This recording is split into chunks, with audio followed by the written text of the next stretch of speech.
Ibyakozwe n'intumwa 19 umurongo wa 3. Ibyakozwe n'intumwa 19 umurongo wa 3. Ibyakozwe n'intumwa 19 umurongo wa 3.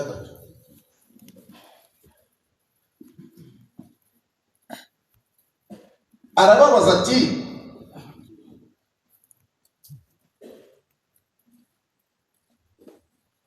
kwa 2.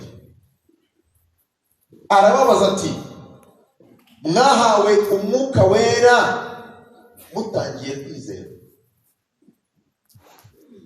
Mwahawe umwuka wera mutangiye kwizera. Baramusubiza bati ntabwo twari twumva yuko umwuka wera yaje. Arababaza ati mwabatijwe mu batizo ki? Baramusubiza bati umubatizo wa Yohana. Dusoreze muri rimwe umurongo wa 8 ariyo ntego y'iterane, ariyo ntego y'itorero. Ibyakozwe n'intumwa cyangwa umurongo wa 8, cyakora muzahabwa imbaraga umwuka wera n'abamukiza, kandi muzaba abagabo bo kumpamya Yerusalemu n'Iyudaya yose n'i Samariya no kugera ku mpera y'isi. Amen. Munyamukunda no kuda bitonze badasahida cyangwa kunda abantu bahirika.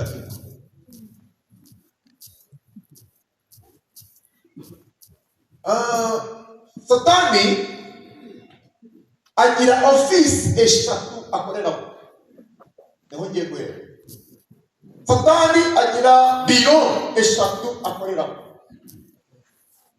Kugira ngo muribe Pentecote neza reka gihera aho ngaho. Satani agira biro office eshatu akoreraho. Kambate amazina abiri pari hazard.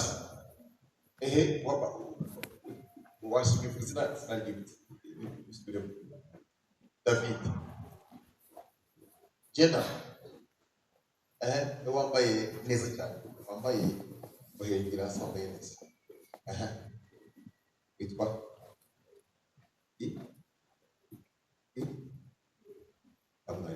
wewe witwa Jessica.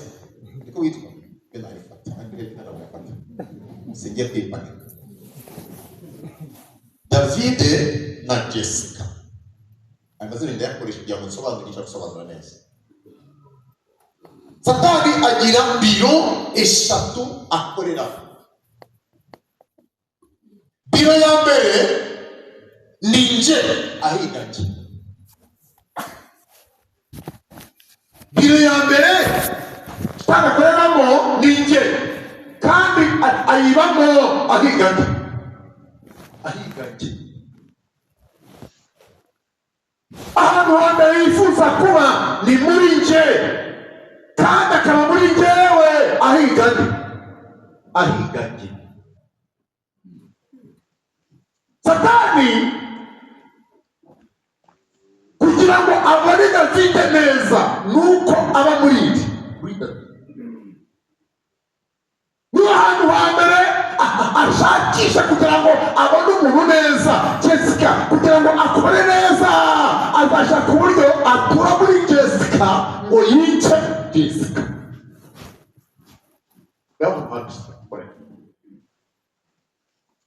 Ashakisha uburyo yaba muri njyewe kugira ngo ndangize. Nta bundi bwamuramaje akwiye muri njye gusa akica njye.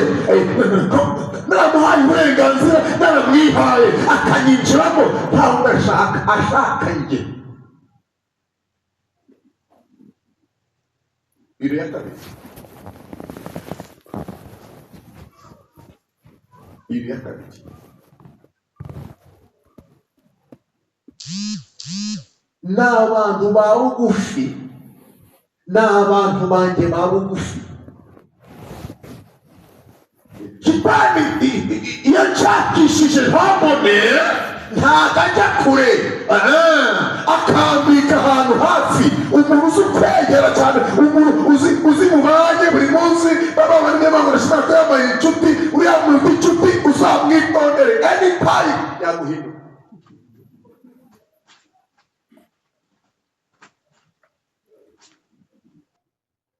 ndashima Imana nageze ahangaha mbona abantu beza family wanje yabaye wanje uramurita uwanje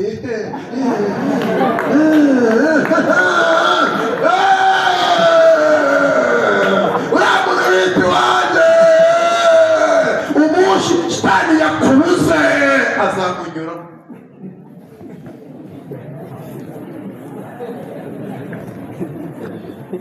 Ofisi ya kabiri ni abantu baba ubuki bwawe papa mama abamuvukana umwanzi ntiyatura kure yawe no yagushaka ariyaranje akaba hafi yawe.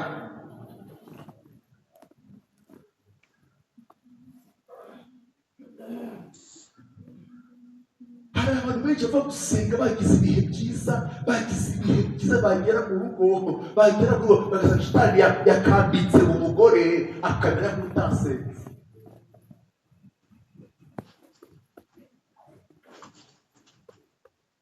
umuntu uzakurangiza n'uri hafi yawe shitani umushakisha ntatuye kure yawe atuye hafi yawe arimo gukorera inyigo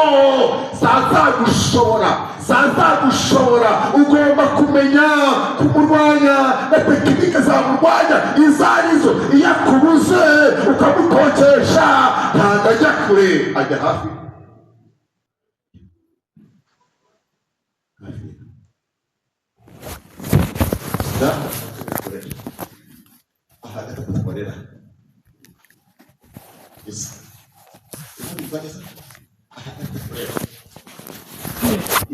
iyo aje kwa Erike agasanga Erike ari maso, yajya kwa friend wa Erike agasanga nawe ari maso, yajya muri entourage ahantu hafi yanjye agashaka ahantu yaba akahabura, ajya muri ofisi gatatu bita igihe anegera mu gihe.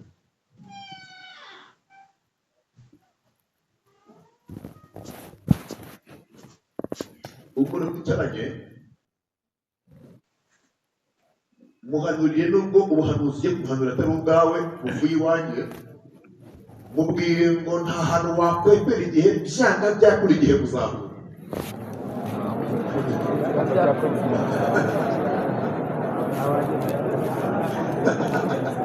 ushaka uri muremure ushaka uri mugufi ushaka bamukiza iwanyu cyangwa bamukennye ushaka uri umunyakigali cyangwa uri umunyabugesera igihe kiragutegereje.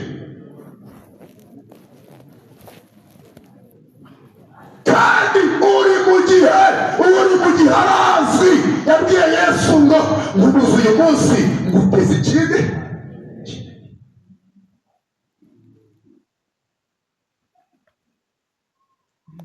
zimwe mu mbaraga zashoboye shitani,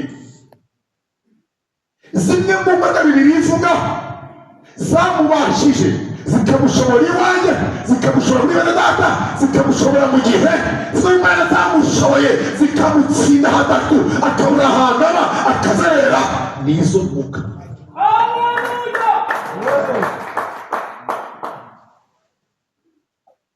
iyo umuntu yuzuye umwuka wera ayifata akitsinda, intama z'abakobwa nese akazitsinda, yagera mu gihe cyamuhagurukira akakinyuramo ikimunyuremo agahora ari wa wundi umeze uko yari ameze agihamagarwa. Mana ihimbaze, Mana ihimbaze, Mana ihimbaze, Mana ihimbaze, Mana ihimbaze, Mana ihimbaze, Mana ihimbaze. nimugoroba nasushyikiye gufumera kwa pasive nimusoje kwigisha hari na saa mbiri n'igice z'umugoroba ganiriza abantu babiri bashakaga cyane baganiriza umwe mama undi papa, noneho ndakavuga mama gusa umama yambwiye arambwira ngo mfite imodoka enye mu rugo, mfite abana barindwi, mfite umutware, mfite amazu muri Muhanga, mfite ibintu byose, ariko ikintu cyanze kundekura kuva nkiri umukobwa cyarafashe njyayo byari byose kimfashe igihe wose wabana kimfashe cyanze kundekura iyo nsize ngo kindekure kirushaho kumfata ikintu bita agahinda. ndamubaza ngo wagatewe n'iki kugira ngo numve sose inkomoko y'agahinda. arambwira ngo agahinda narakuye iwacu mu muryango, nagize agahinda kenshi ngira ngo ninshaka kazashira none maze imyaka yose kanze kundekura. ndamubwira ngo nta zindi mbaraga zatuma kagenda mwise umwuka we. harangira ngo nsengera, hari ibihe byiza ku mugoroba, nsengera agahinda kamvamo mfite byose ngo hari akantu kanze kundekura. ubu mwicare mubwire ngo wowe ntabwo ufitemo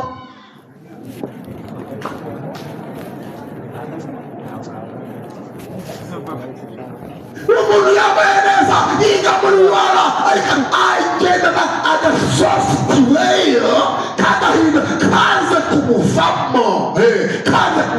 niyo warya ibirayi bikavamo, niyo wajya bafite happy birthday to you urakaryama.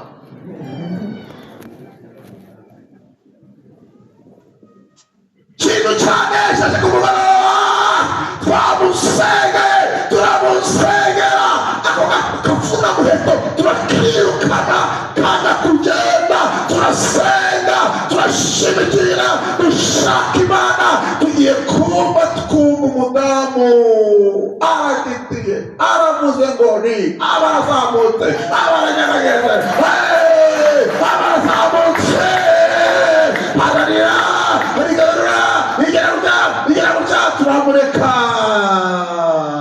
avuga ijambo nahise turubuka tunasezeye haravuga ngo Yesu we uranduhuye.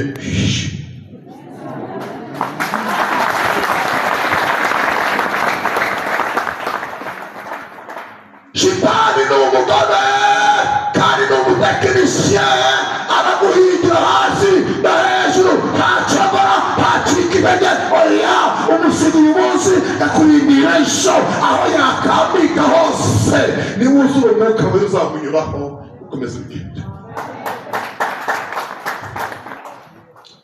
abagurikira haleluya. zimwe mu mpamvu zo gusaba umwuka wera tukuzura umwuka wera, iya mbere niyo ngiyo. kitari ntiwamenya aho akambitse, aho agutegerereje, aho muzahurira. kandi ushaka byakunda muzahura, none umunsi mwahuye muzahurire.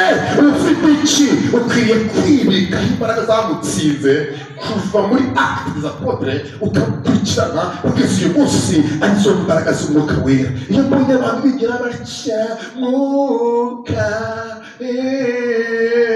ntawe uhari, urapfuye nturaye, arakubirindura. aya magambo uririmbisha ahangaha azayamenya.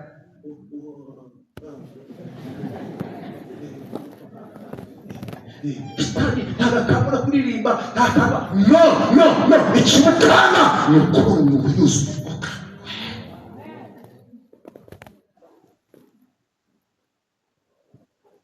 mbazaniye amagambo atatu gusa.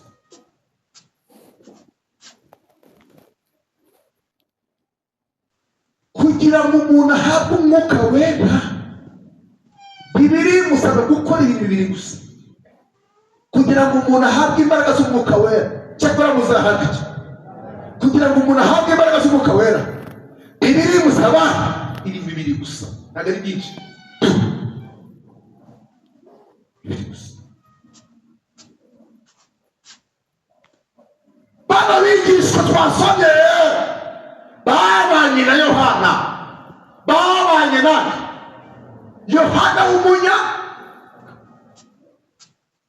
w'umunyamwuka akababwira ngo ngera n'abatirisha amazi, ariko mu nyuma zanjye hari undi uzaza abatirisha umwuka wera. N'iki? Yohana basiga badafite umwuka wera. Pentekote iraza muri 120 buzuye umwuka wera. Ntabwo bari abangaba, kandi bari bahari bitabiriye. Bandi buzuye umwuka wera barasigara. Pawulo arakizwa, amaze gukizwa atangira ivugabutumwa, abagezeho arababaza ikibazo nabazaniye kubabaza. Arababaza ngo mwabagabo mwe ko niba muri abarokore mwakijijwe, ko mwe muri ahangaha k'abandi bose mumbwire mwahawe umwuka wera mutangiye?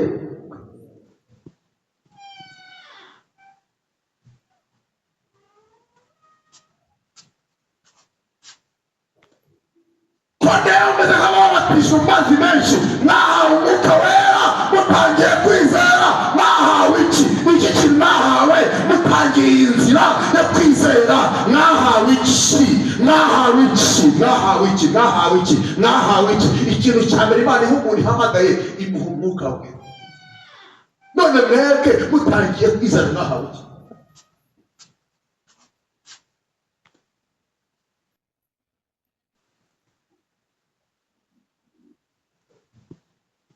Mubwira ngo umwuka wera ntabwo turumva. Umwuka wera ntabwo turumva. Tumva kwa kanaka, tumva no kwa kanaka, ntabwo twebwe ntabwo turumva yaje. Kandi ubwo ni ibice 19 niho bigeze, kandi abandi babuzuye mu 2 muri ibyo byavuze ni 19 niho bigeze. Ntibarumva umwuka. Bantu bose ujye kubaganiriza impamvu ebyiri zituma dufite abantu batumva umwuka wera, batazi umwuka wera, kandi ari abarokore. Impamvu ebyiri. Iyo umuntu ashaka guhabwa imbaraga z'umwuka wera,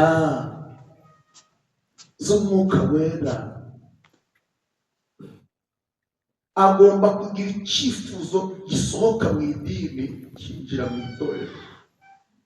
Agomba kugira icyifuzo gisohoka mu idini kinjira mu itorero. Kubera ko mu idini babatisha amazi, ariko mu itorero babatisha umwuka wera. Kasubiremo, mu idini babatirisha amazi, ariko mu itorero babatisha umwuka wera.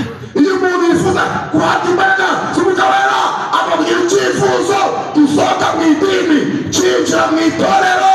Umva intambwe umuntu atera asohoka mu idini yinjira mu itorero. Ni intambwe ebyiri. Iya nyuma tuza guhabwa imbaraga z'umwuka wera. Intambwe ya mbere bayita guhinduka ukaba umukristo. Guhinduka ukaba umukristo. Guhinduka ukaba umukristo, ndavuga mu tuntu tune. Jessica unasikia? Ndavuga mu tuntu tune. David, ndavuga mu tuntu tune. Guhinduka ukaba umukristo. Guhinduka ukaba utuntu tune.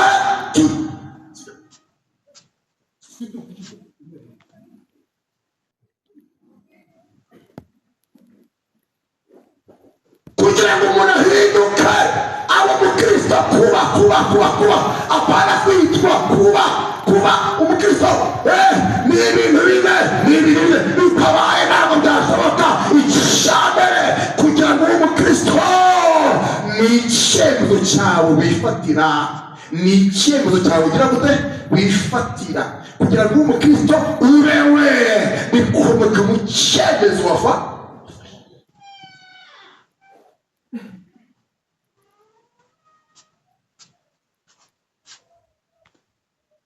Uramucaye mu nguni, ucaye kuhari inyuma hitwa nde? wicaye ku ruhande hakurya hitwa ati wowe nyine witwa yemaye uriya hakurya hitwa ati wowe wicaye ku ruhande waba mukara cyangwa muna Eric wicaye ku ruhande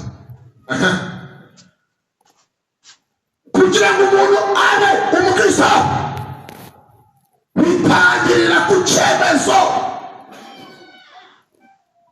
Natangarize ko hari abantu bari mu kuririmba abadiyakoni bari mu nzu y'Imana ariko basanze abandi bakizwa bajyamo ntabwo ari ikibazo cyabo, si impamvu zabo, basanze abandi bakora nabo barakora, nta cyemezo babifatiye. Kuba umukristo bikomoka mu cyemezo. Kugira ngo umukristo ni njyewe uzabitekereza ngafata icye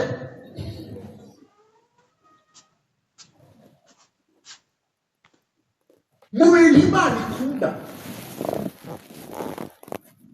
Imana ikunda umuntu uzi gufata. Imana ikunda umuntu wicara agafata icyemezo. Mu cyemezo ni Imana ihera, itera umuntu inkunga. Iyo muraganiriye neza Imana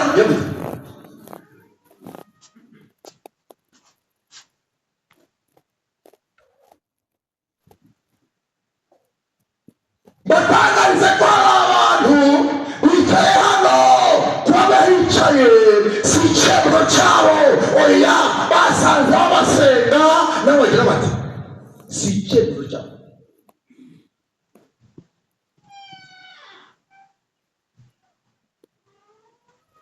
Niyo mpamvu muzabona abantu uyu munsi arihana agasubirayo, ntabwo azongera, agasubirayo, agapfukama, agasubirayo.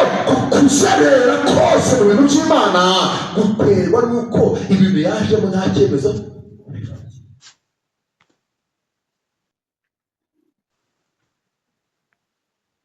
Ndi mu rukiko wa kane unabwirije mu rukiko Rehoboti, narabwirije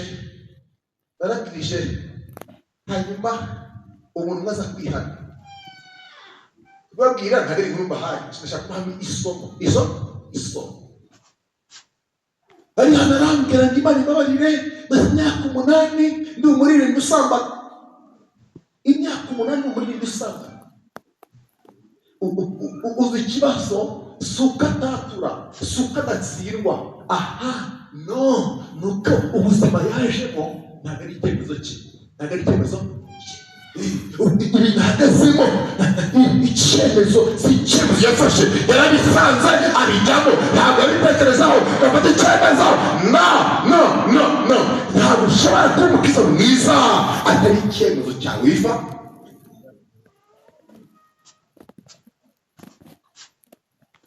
Niyo mpamvu uzabona abantu basenga bakora ibyaha, basenga bakuraga, basenga baryosha, basenga iyo va enfiye yagiye yagarutse ntabwo imbere nta kiza. Ntabwo ushobora kuzura umwuka wera atari icyemezo cyawe wifa.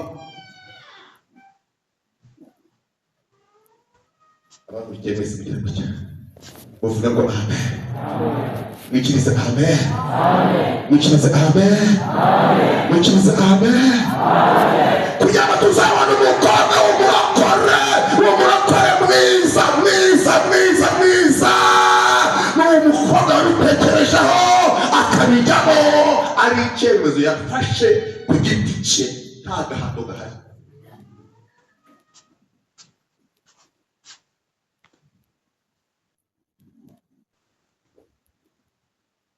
Iyo umuntu asohoka mu idini ajya mu itorero, intambwe ya mbere ni icyemezo umuntu afata. Hari abantu banejeje muri Bibiliya, kavuge babiri, ndavuga Rusi na Elisa.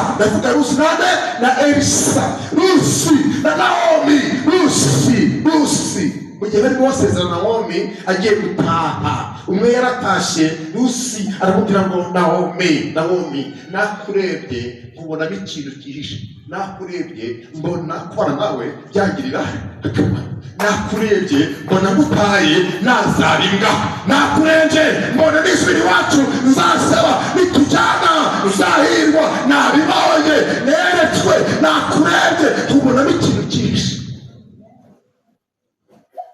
none ntunyinginge, mfashe icyemezo, aho uzaba niho nzaba, aho uzarara niho nzarara, nupfa nanjye nzapfa. Mfashe icyemezo kandi mbabwire ko Rusi byamuhiriye. Impamvu byamuhiriye ni icyemezo cyavuye kuri we. Imana amashyi cyane.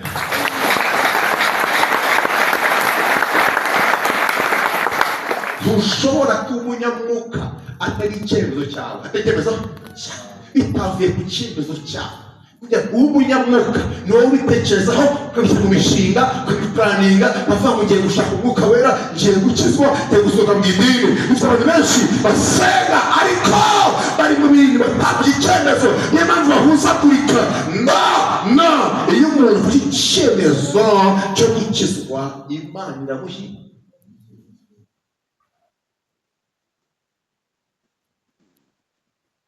Iyo umuntu afashe icyemezo akagifata neza, akavuga ngo ngiye kuba umurokore, ibintu byo gupiga mbeshya ngiye kubivamo, ngiye kubivamo, ndagiye zanze Yesu, ndagiye ngiye gukizwa, ngiye kureka ibyaha, nzagerageza uko mbishoboye. Afashe icyemezo akagifata mu masengesho, akagifata. Intambwe ya kabiri, afata icyemezo ahita yinjira mu ntambwe ya kabiri bita guhomba.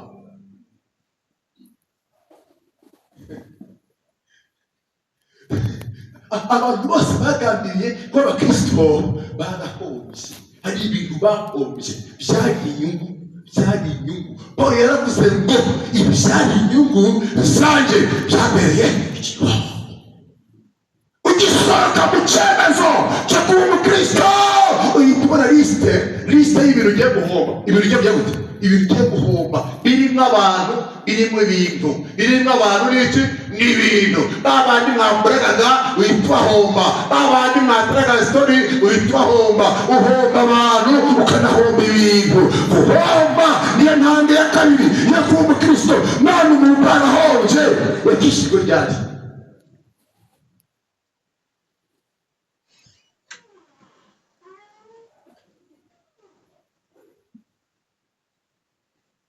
Ese kwigisha umuntu arakizwa, yewe umukobwa arakizwa, yewe ingero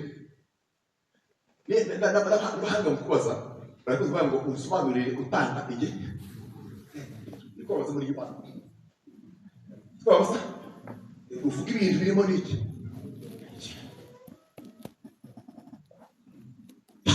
Afite icyemezo cyo gukizwa ariko aza kwigisha inama.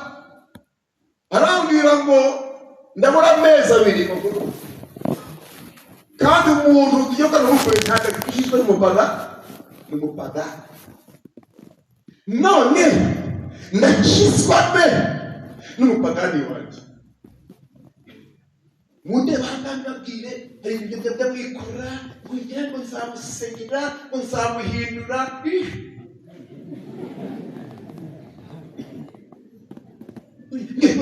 Nzamwerera imbuto, urinzi w'inkuba atarahinduka, uzamwerera imbuto uwo musaza.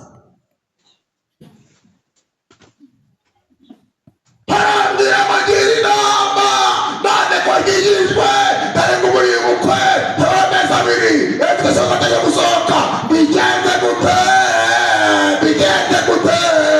Subiza uko bigenze.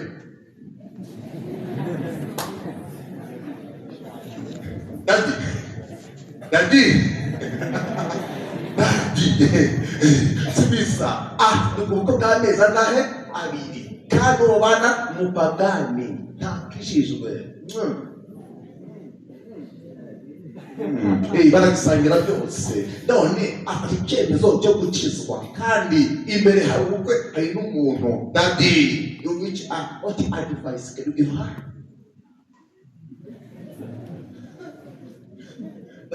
No comment. Ndamwegera impamvu bimbagije nababonye ko harimo impamvu bimbagije gutyo nababonye ko harimo ikibazo. Mbibutse ko Umwuka Wera akazi ke ni ugusobanura.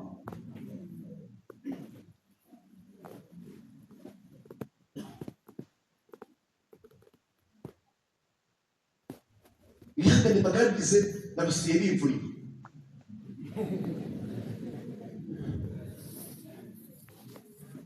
Umutabye ngo welcome.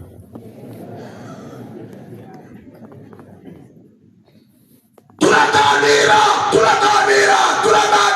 namuganiriza umva ikiganiro namuhaye, naramubwiye ngo ntabwo ndi umwuka ngo menye icyo wabwirwa, ariko urangiye Umwuka Wera icyo akubwira aricyo.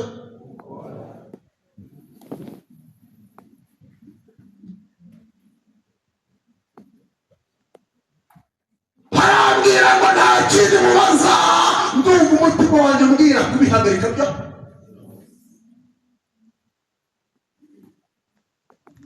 Nta kindi mubaza, ndumva umutima wanjye umbwira kubihagarika byose. Babihagarika byose, ndumva nabihagarika, wangiriye inama, ndabyanga bihagarike, bihagarike madam.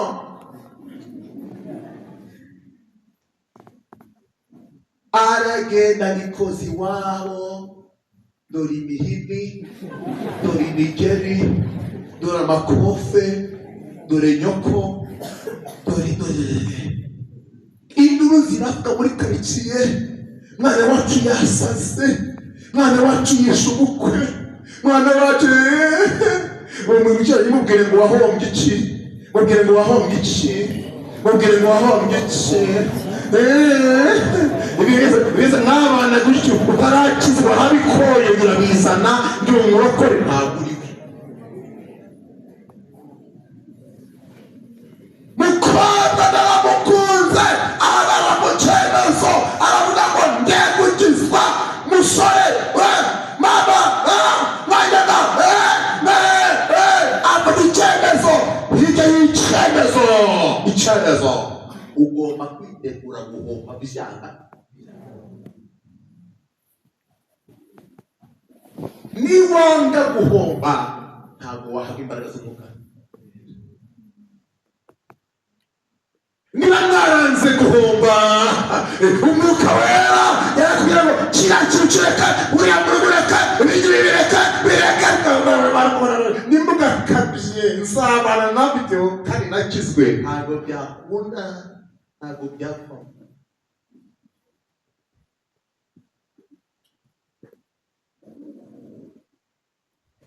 Paul yaravuze ngo ibyari indamu, ibyari iki? Indamu, muzi indamu? Aho nakuraga ubuzima bwa buri, aho navomaga ubuzima bwa buri munsi, aho nyirijwe bibereye ndetse n'amasi.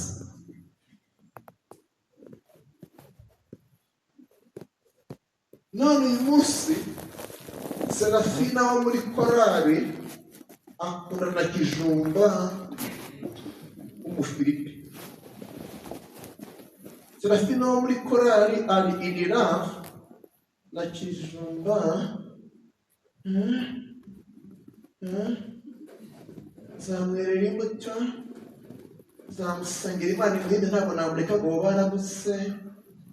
None Serafi, abagabo barabuze n'Umwuka Wera ze.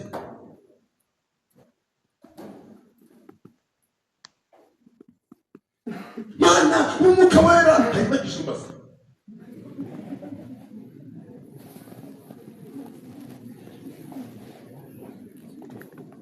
Mwuka w'Imana hanyuma Kijumba ze.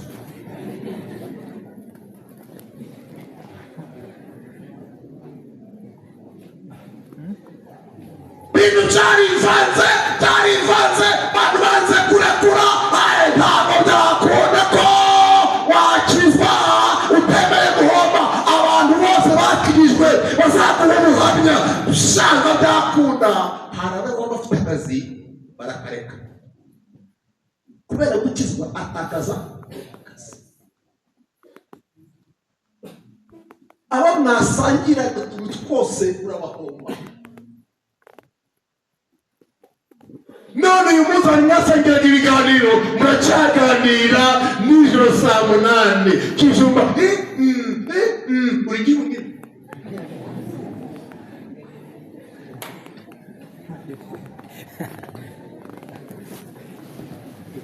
bantu banze kurekura ibiganiro baracyaganira. ese muganiriye nta zaburi, nta ndirimbo, nta migani, bamugari isaha yose nta bibiliya. ngurumva kwe ngwino mwuka wera taha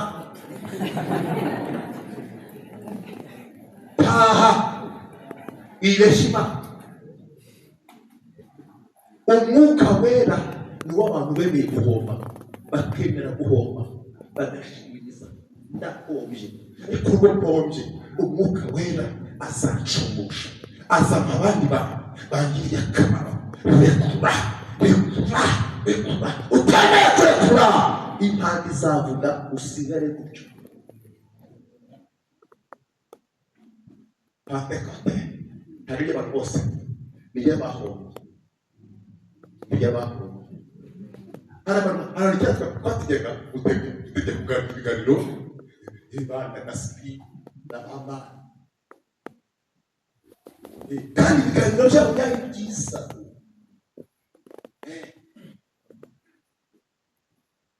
nakinnye umupira, nakinnye vore na basiketi, riza mu by'Imana mama marisi mu by'Imana ntabwo nakinnaga vore na basiketi. nzi gukina byombi. warasa ntari muri badeta yanjye aho mariye gukizwa, rero n'abantu banzi bikamunyi baranzi. nkora siporo natoje SP naritoje imyaka 2. nkora siporo kilometero nka 20 nkazizamuka hari amasaha 4 ku munsi. biti bituza n'umusore b'Afurika y'Epfo.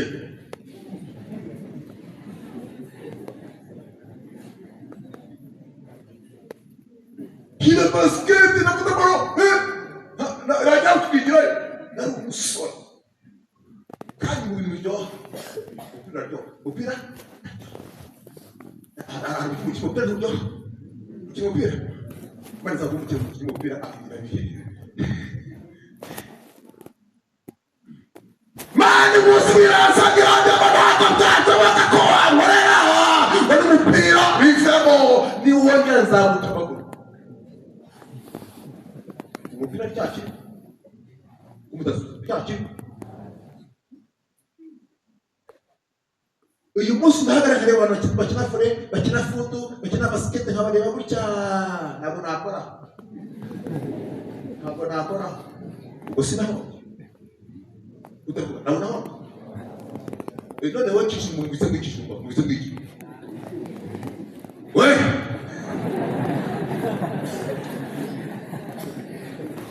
abaguci. haleluya, abaguci. haleluya, umuntu wese ufite icyemezo cyo gukizwa akagijyamo ari icyemezo yifatiye.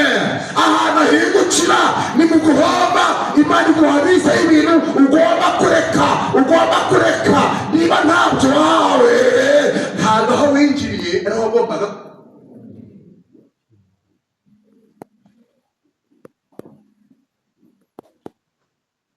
intambwe ya gatatu, intambwe ya mbere ufata iki? nta muntu uguhase ukabitekerezaho ukongeye kumva urukore. ndabona ariyo yamesha icyemezo cyawe. hanyuma uhita ubona ibintu uhomba, uhita uhabwa ibintu byo guhomba, bihita biza otomatike. ibintu byizana umwuka wera ahita aguha ibintu ukwiye kureka kugira ngo uzamuzure. None bigihari ntabwo yaza bigihari, iyo lisiti tuyibona kubera ko mutahombye, mwarinjiye mugwamo ntimwahombye. Niyo mpamvu uyu munsi uvuga ngo umwuka w'ingwino akigira kwa Serafina.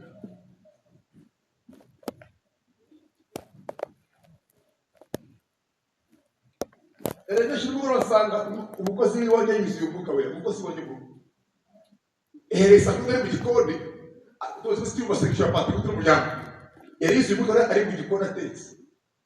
Hanyuma yuzuye umwuka wera, hari mukecuru n'abandi bana bagira ngo yasaze, baratabaza bahamagara abantu muze murebe umukobwa wacu yasaze, yiri bimufashe n'ibiki. Madama ahageze bati mumureke uyu mwana umureke, amushyira mu cyumba cye wenyine yigaraguramo. Ageze mu saa yine nsanga agiye kugira ngo yavunaguritse no kwigira gutya, rero yatenyange n'umusirimu ntabwo ngira umukozi w'Imana.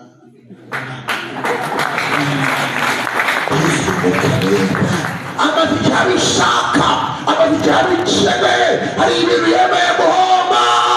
Yarabwigishije mukobwa we ibingibi bigihari, ntabwo wakuzura umwuka wera. Afata icyemezo cyo kubireka, abiretse yari yahawe umwuka wera. Umwuka wera ni w'abantu bahombye.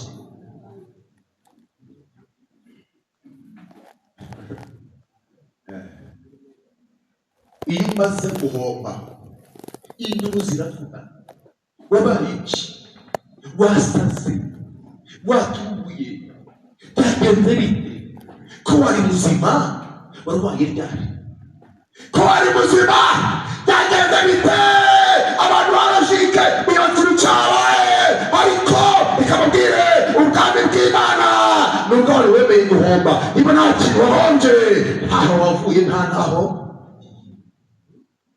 Iyo umaze guhomba winjira mu ntambwe ya gatatu.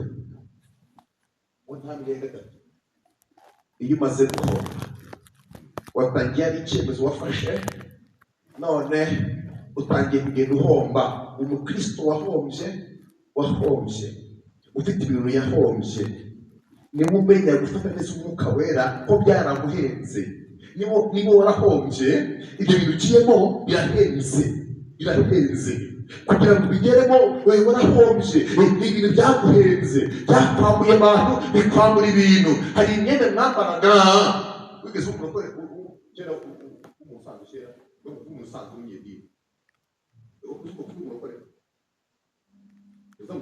ndashaka umuntu utaraye umurokore, wowe uri umurokore uri umwana uzamutse, ndashaka umuntu utaraye umurokore wanje kuba hanze agakiza wishimye.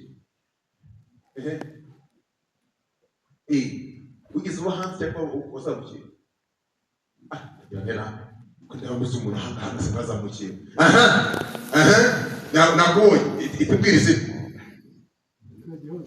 Yitwa Gihozo.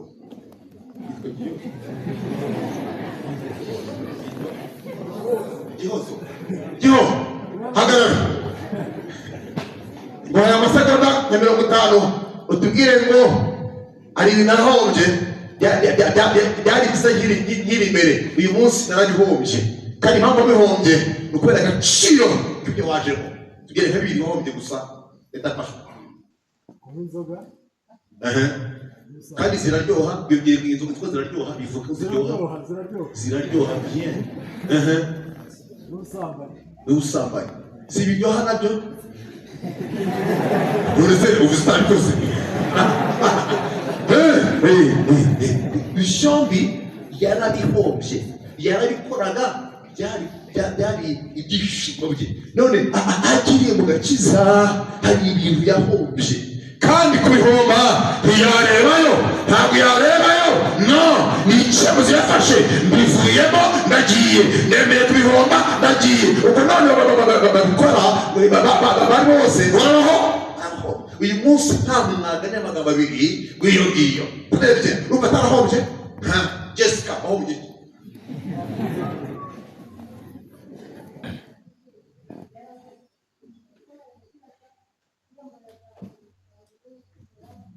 Ndashaka kubwira iyo myenda wambaraga wayishyize muri Biza Nationale. iyi myenda wambaraga kera irihe?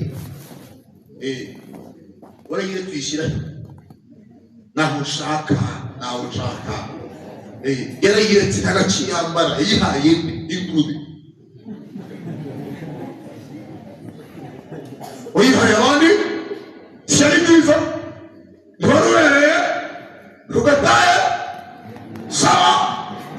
none uyu munsi wambara ibizima fora nagera fora nagera ubwo ndiwahombye niba koko ari icyemezo wafashe ukaba warahombye pantekote ni iyawe.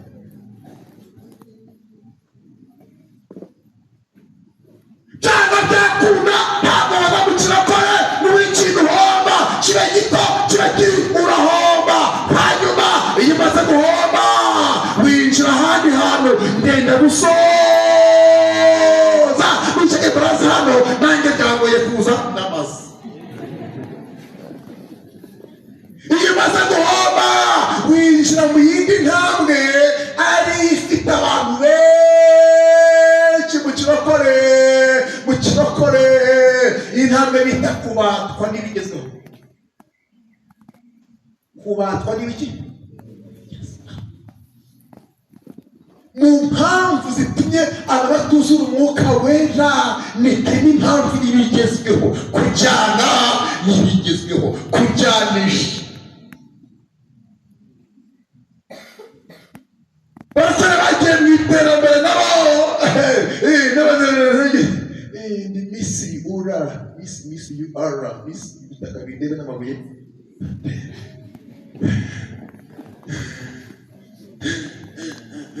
bantu babaswe n'ibigezweho bari bishe mu iterambere babega abasirimu babega abandi bose mu rukiko wa kane twari twicaye kuwa kane mbega amahane mu rukiri we nahuye na korari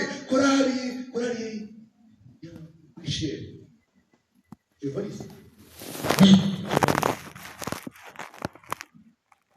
bambaye tuniforume bakuritaye akantu uri bahagaze gutya ukabwiza kakagacika utuntu dukora dukome ntabwo yagira guca nafashwe muri pantekote ntabwo yakabuka mu nyiriteka mu gihugu Yesu irobo.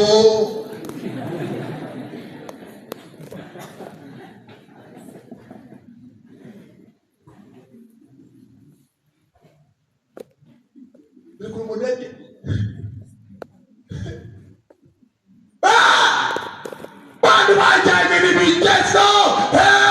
Pawulo yandikiye Timoteyo areba Timoteyo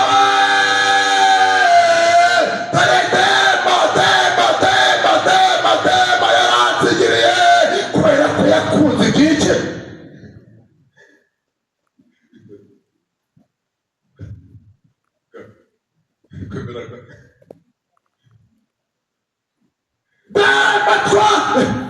twatanganye ivugabutumwa tema twambaye imisozi tema twaririmbaga tema yarigendeye yataye mu ivugabutumwa kubera ko yakunze igice. umwuka wa dema uri mu barokore benshi. ntabwo ushobora kuzura umwuka wera uri mu iterambere.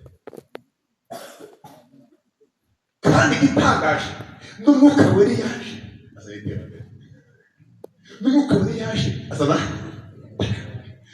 ariko abantu bagiye hanze beretse kubwiriza ahantu mu nce za Kanombe sanga ngo hari gurupe ngo y'abagore batoya ngo bishyize hamwe bakora gurupe y'abagore batoya ngo bajye basohoka bajye ku mazi.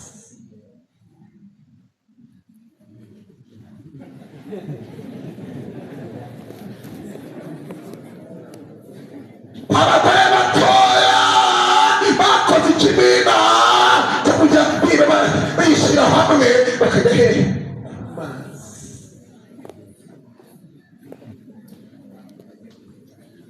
Messi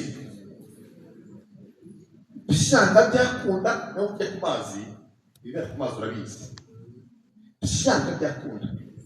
Nubibura mu bwonko ujye kuri research. Utubwire ku mazi. Ugiye ku mazi.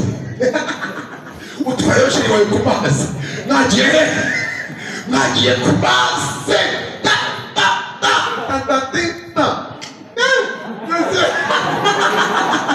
Mbwira beti shiri wawe umujyanye ku mazi.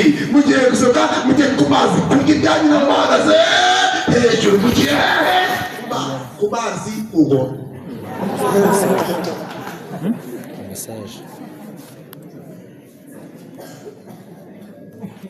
message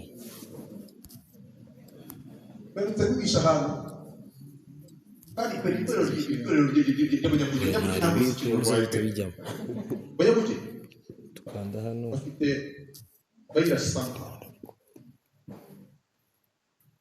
barambwira ngo ntabwo tucyakira abashyitsi ku rusengero, ntabwo tucyakira abashyitsi ku rusengero ngo hateye umwuka w'uburozi. Ariko nibyo birashoboka ko abarozi ntabwo babura. Aha barahari maze muri ya telefone yagiye, y'amashini yagiye hasi ni internet right cyawe barambwira ngo ntabwo ducakira abashyitsi hano kubera uburozi. Ngende umuntu uri straight, white ni white, black ni black. Ntabwo wanywesha inzoga narazifuye neva.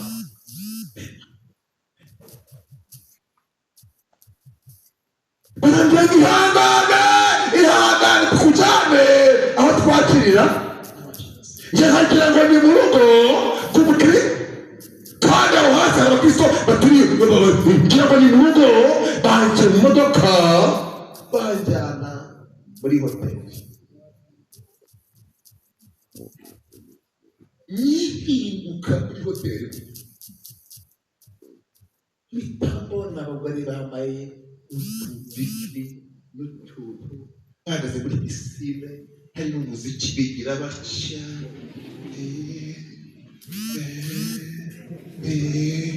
couple nk'umunani zihoberana bagiye kwakira umukozi w'Imana bamwakiriye muri hoteli.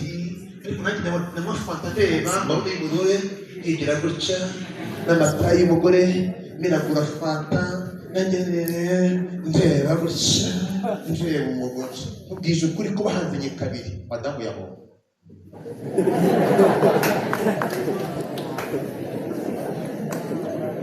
barabya ngo niba hano bareka kuri madamu kazajya hano tukazamusenyera.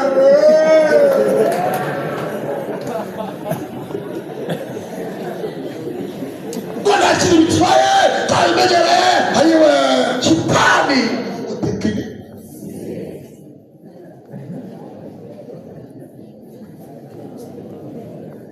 abanyumisha ngakunze abanyazi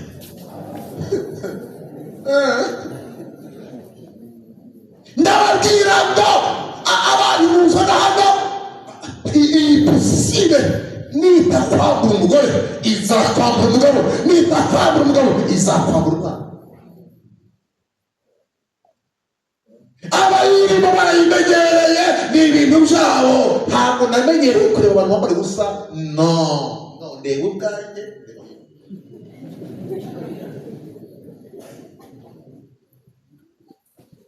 Jessica kuri umurokore, David kuri umurokore, kuri umurokore wareba amata y'umugore kabiri ukawukirwa.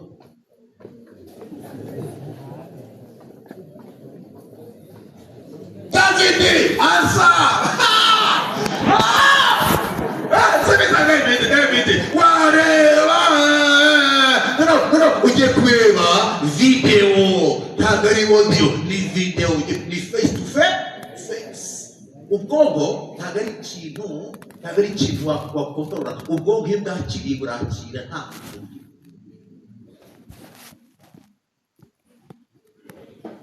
baturi mu iterambere kubakira muri hoteli. Kamanzi mbabwire iki kintu bita ikintu bita ibigezweho mucitondere, kubera ko n'ubugingo bushobora kutakaza. Ntushobora kuzura umwuka wera utinda mu ijuru. Irabereye nikuremo kiradindi, irabereye ubundi si ibintu irakubereye niso uri koza n'inyoko wakwibashije. Umuntu muri yuara ntagazi kumenya ibimubere itamubereye araza wageranga muka ntawazi.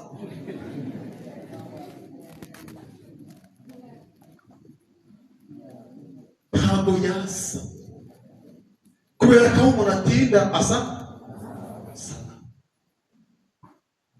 Iyo umaze guhomba wicara ahandi hantu bita guhangana n'ibigezweho, guhangana n'umwuka wa dema. Mwuka wa dema uba muri sepu cyane, mwuka wa dema abantu nyine barize baraminuje no ku gikongoro, nanjye ngomba kugira ngo wibutane uri ku gikongoro forever.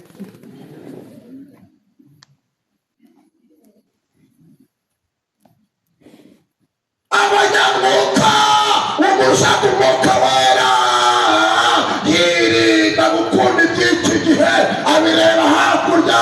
No, niyo haje ibintu tubaza umwuka wera impamvu.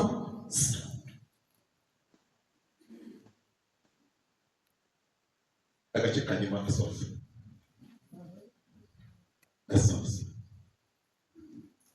kugira ngo umuntu ahinduke abe umukristo. Ijambo rya mbere ni icyemezo afata. Kabiri, akiyemeza guhomba. Utemeye kurekura ntabwo wakwakira. Utemeye kurekura ntabwo wakwakira. David hano nguhe umwuka we akira. David kamata fata hano ndana hano bombi hano. David ndabona ufite ibintu mu maboko abiri, hanyuma ngiye nguha umwuka wera. Akira umwuka wera David, akira umwuka wera, akira umwuka wera, akira umwuka wera, akira David. Ngwino mwuka wera, ahangaha arafite ntangagize gute, aharikuye ntangagize gute, ngaho ntiyakira umwuka wera. Umuntu wakira umwuka wera bimusaba kurekura. Temeye kurekura ntabwo wakuzura umwuka wera. David urugo ni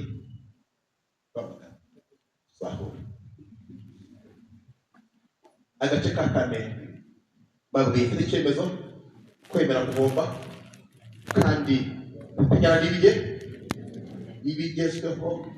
Uguhita ibigezweho cyangwa guhitamo agakiza. Kandi mu bigezweho ikibi kigezweho ni ukwiganana, nta innovation izamo. Bikoze nanjye nirege gute nabonye bimubereye nanjye birambera. Nta mukore wigana. Ikintu cyose kugira amacenga ntidukiza ye afite mugambi ki. Intambwe ya kane kugira ngo umuntu aba asoje kuba umukristo ni ukwirinda kwihagararaho mu gihe watsinze. Kwirinda kwihagararaho mu gihe watsinze.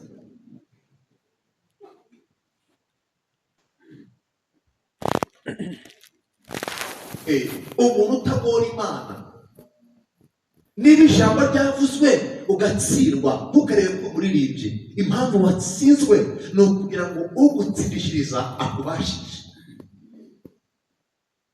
Hari igihe umuntu atsindwa agahagarara ku mazina kandi yatsinzwe. Ijambo ryagutsinze, indirimbo zagutsinze, umutima wakudishe, ibintu byakwemeje, ukihagararaho ukaza kuririmba.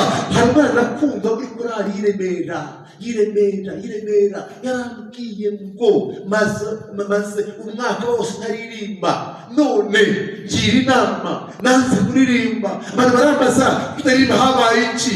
Ati ikintu cyambayeho nanze kukiririmbana ndihagarika nivanamo. Uwo mwana n'ubugingo abo kandi akoze ko gutinya Imana kazamuhisha iki?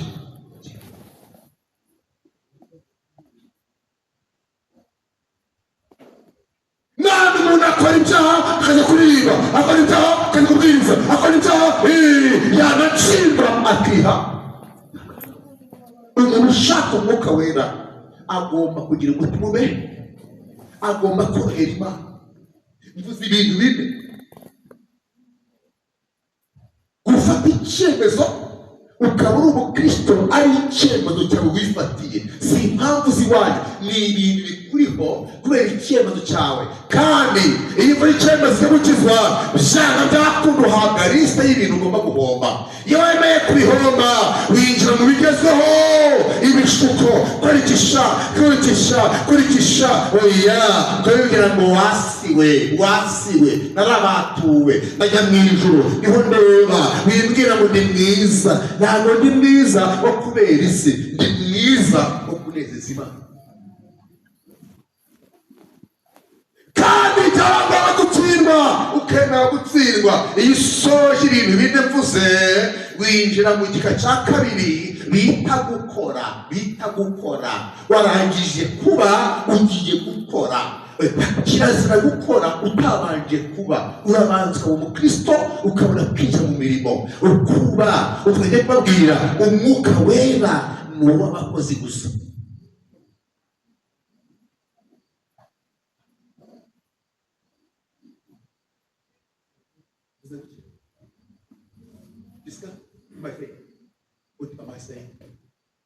umwuka wera ni uw'abakozi.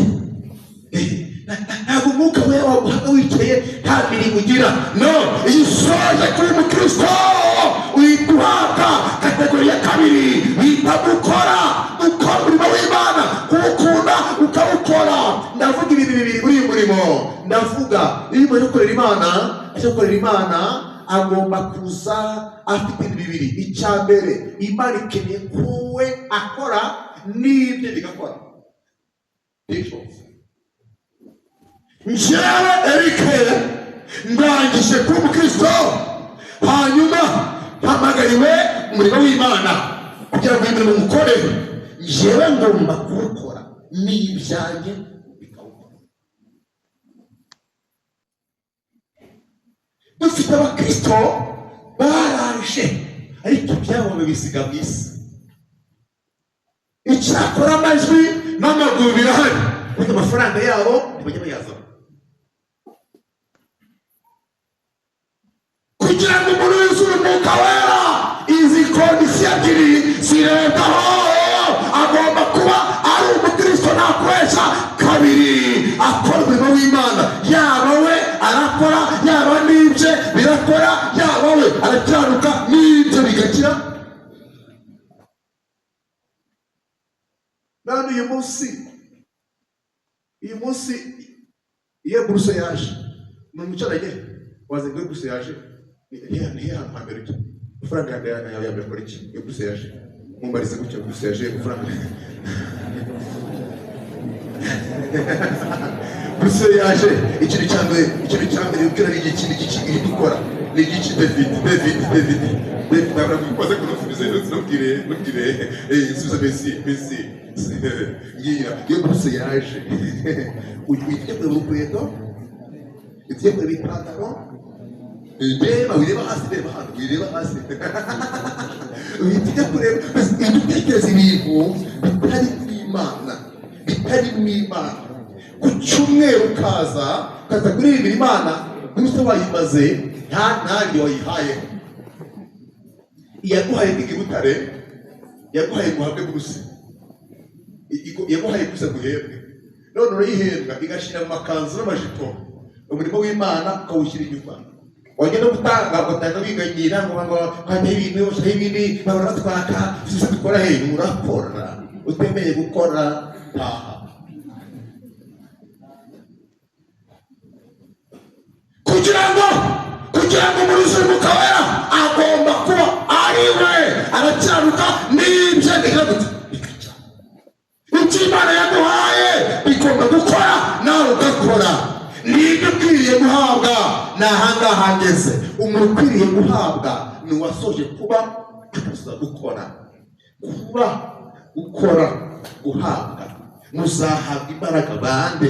ababaye abakristo bakanemera umurimo w'iki w'Imana. Umwuka wera yaje kugira ngo uyu murimo tuwukore kandi tuwukorere neza.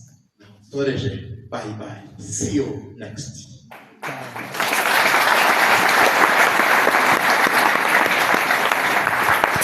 None umuntu yataye umurimo w'Imana, yarawutaye, arashaka umwuka wera kugira ati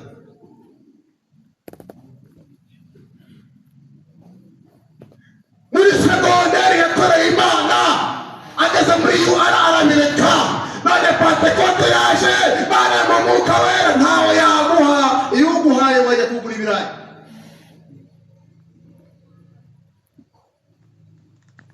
Umwuka w'Imana yaje abaziye abakozi kugira ngo bakore umurimo neza, intambara bazitsinde, ubwabo bitsinde, intambara bazitsinde, bahagararemo nk'uko Imana ibishaka. Ntabwo umwuka wera ari uwo kuryoshya, ni uwo kugira ngo umurimo w'Imana tuwukore neza.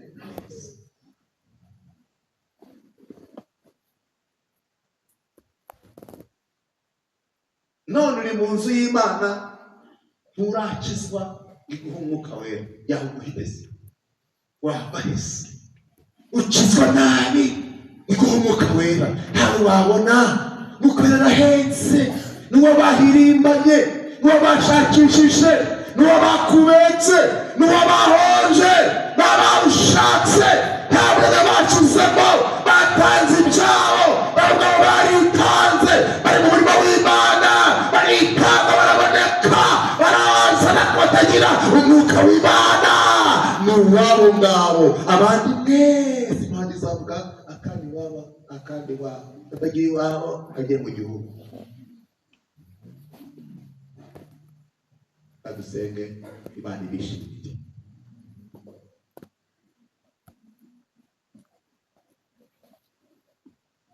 Kandi nimuhumirize, uyu munsi nimuhumirize murebe,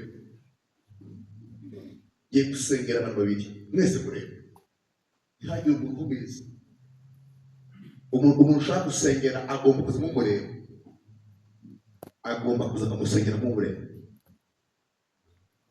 Yazuzura umwuka wera, yazuzura umwuka wera, mukamenya ko ari impamvu z'icyemezo yafa.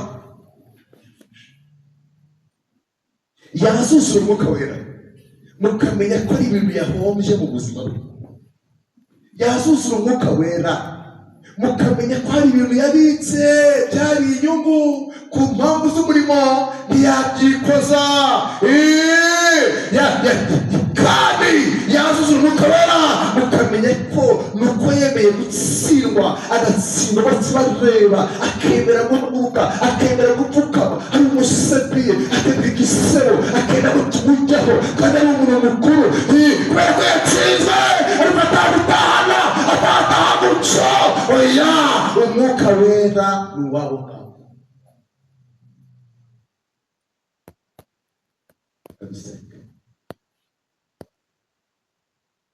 Ibintu navuze, niba wumva hari ahantu uherereye mu binavuze,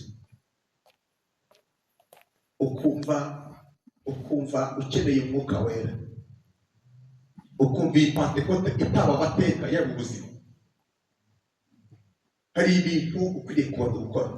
Umuntu wa mbere ushaka gusengera ni umuntu uhora asenga, ahora mu rusengero, ahora mu nzu y'Imana, ariko gufata icyemezo byaramunaniye, gufata icyemezo byaramunaniye. Aragifata ejo akongera agasubirayo, aragifata bakamuca intege, aragifata uyu munsi araza agasubira mu byaha, uyu munsi araza akongera agasubirayo. Akunda gusenga ariko anakunda ibyaha.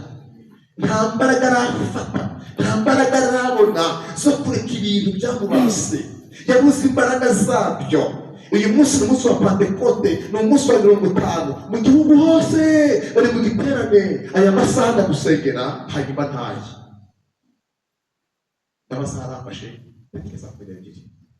Niba uhari uyibona gusengera abantu, kandi ufite amasenga, ntabwo uri buhendahenda ko ugiye uyu munsi ni umunsi wo gusenga. Rwose nabasuye umuntu ufata icyemezo bikanga, ndashaka gukizwa bikanga, kandi ushobora kuba unasanzwe uraririmba ariko hari ikintu ufataho icyemezo cyanze. Iyo tugusengere icyemezo ufata ugifate ugifashe, hanyuma ukomeza ugende urebe ku cyemezo, ukomeza ugende, uzashiduka wambaye imbaraga mu gihe utaha. Iyo uhari rero gusenga Imana kandi ntabwo uri butinde muri bibiri gusa, ni ibintu wumva, ntabwo ari ibintu bagenda oya, ni ibintu, ni icyemezo gusa ufata. Abantu bafata kureba nta muntu ugushinzwe uzataha, wanapfa mu nzu uragera mu rugo, ntabwo wamenye impamvu ya Pentekote wasanga ngo wezwe uzatera umuroko ujye mu ijuru witeretse mu bw'Imana. Ngwino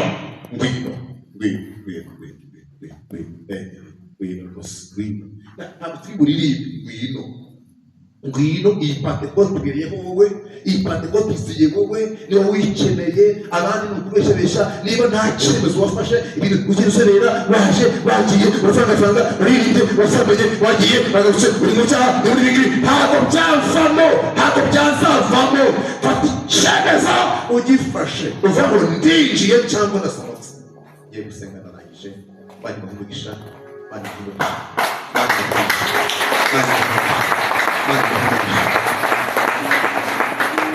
Baturwa turabana b'Imana ufashe, ariko uko tuzasa ndi kurekanwa bene data, icyakora kuriha mwibuke ibyabaye kuba kera, natwe bitugezeho. Nukuri yatangiye umurimo, ninahiza usohora. Bakundwa turabana, ntabwo usigaye ngwino